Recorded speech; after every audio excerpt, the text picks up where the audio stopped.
Mr. Speaker, I take you to social protection. Right Honorable Speaker, even as we pursue fiscal consolidation, government protected and expanded social spending to cushion vulnerable households. Allocations to social protection programs increased to 0.9% of GDP, up from 0.6% in 2024. Mr. Speaker, these targeted interventions reflect our conviction that economic stability must translate into social progress. Mr. Speaker, I will now give you an update on power purchase agreements, renegotiations, and other reforms in the energy sector. Right Honorable Speaker, when this administration took office, Ghana's energy sector was saddled with about $1.4 billion United States dollars in debt to independent power producers, a ticking fiscal bomb, I call it. Mr. Speaker, today, that burden has been lessened.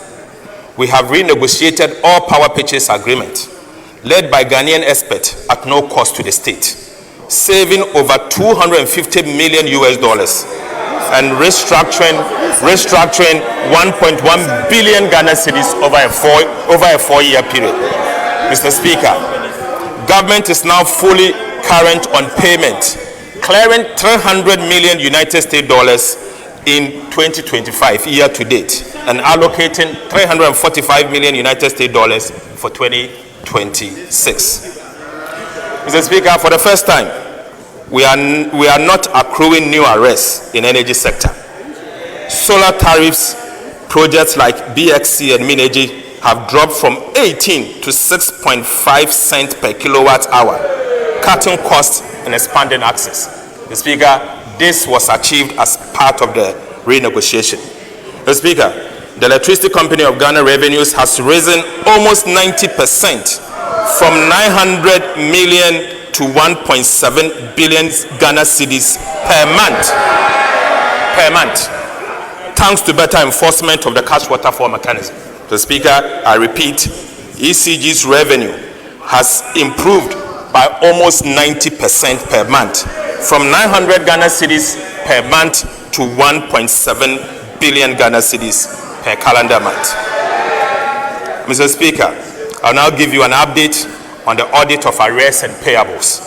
Mr. Speaker, upon assuming office, government was confronted with outstanding arrears and payables totaling 68.8 billion Ghana cedis, comprising 50.5 billion in unpaid invoices and interim payment certificate (IPCs) and 18.3 billion in outstanding bank transfer advices (BTs). Mr. Speaker, in fulfillment of our pledge to protect the public purse and ensure value for money, we commissioned the Auditor-General, working directly with PwC and EY, to conduct an independent validation of these arrears and commitment. Mr. Speaker, as I informed this August House during the media review of the 2025 budget, this special audit covered all verified arrears and commitment as at end December 2024. The objective was to establish the legitimacy of the claims, identify irregularities, and address the fiscal risk arising from the accumulation of these arrears and outstanding commitment. Mr. Speaker, the audit exercise has now been completed, and the Auditor-General is finalizing his report for submission to Parliament. But, Mr. Speaker, the findings are troubling and very damning. Very damning. Mr. Speaker, out of the 68.8 billion, Mr. Speaker, I'll give headline numbers whilst we wait for the Auditor-General to submit the report next week. Mr. Speaker, out of the 68.8 billion payable submitted for audit, 47.8 billion cedis was validated. Mr. Speaker, an additional 8.6 billion Ghana cedis remains under review, pending further validation due to inadequate documentation, missing third-party confirmation, and lack of supporting document. Mr. Speaker, these yet to be validated claims may be legitimate, but further evidence will be required before they can be recognized. But, Right Honorable Speaker, about 10.4 billion Ghana cedis in claims were rejected. The Speaker, due to duplications, recycled IPCs, inflated invoices, falsified stores receipt, falsified stores receipt advice, and instances of no work but demanding money. Right, Honorable Speaker.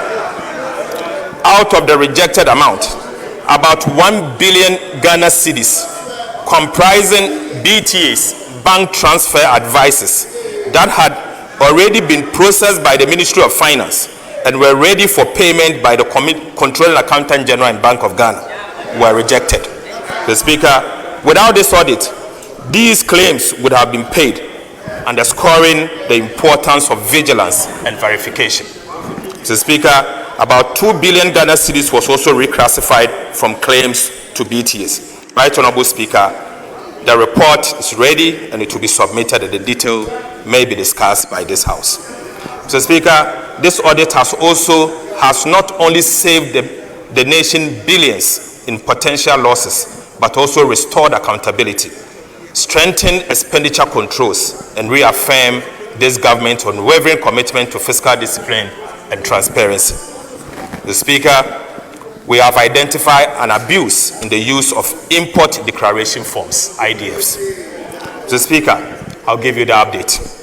Right, Honorable Speaker, our investigation into Ghana's import system exposed a staggering abuse of import declaration forms, a tool meant to support legitimate trade, but now hijacked for illicit transfers and tax evasion. Mr. Speaker, between April 2020 and August 2025, over 525,000 transactions amounting to an equivalent of $83 billion were processed through ICOPS.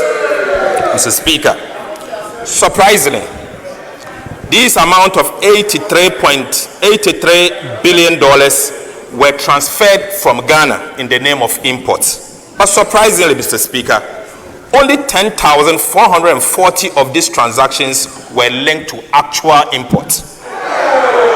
Mr. Speaker, an equivalent of $31 billion in transactions were transferred abroad with no goods imported into the country. Mr. Speaker, this leaks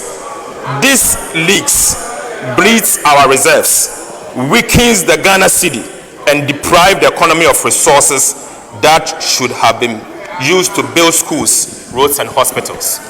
Mr. Speaker, the audit also reveals that some importers underdeclared values to hide about 76 billion cedis in imports, denying Ghana about 11 billion Ghana cedis in potential revenue between 2020 to 2025 August.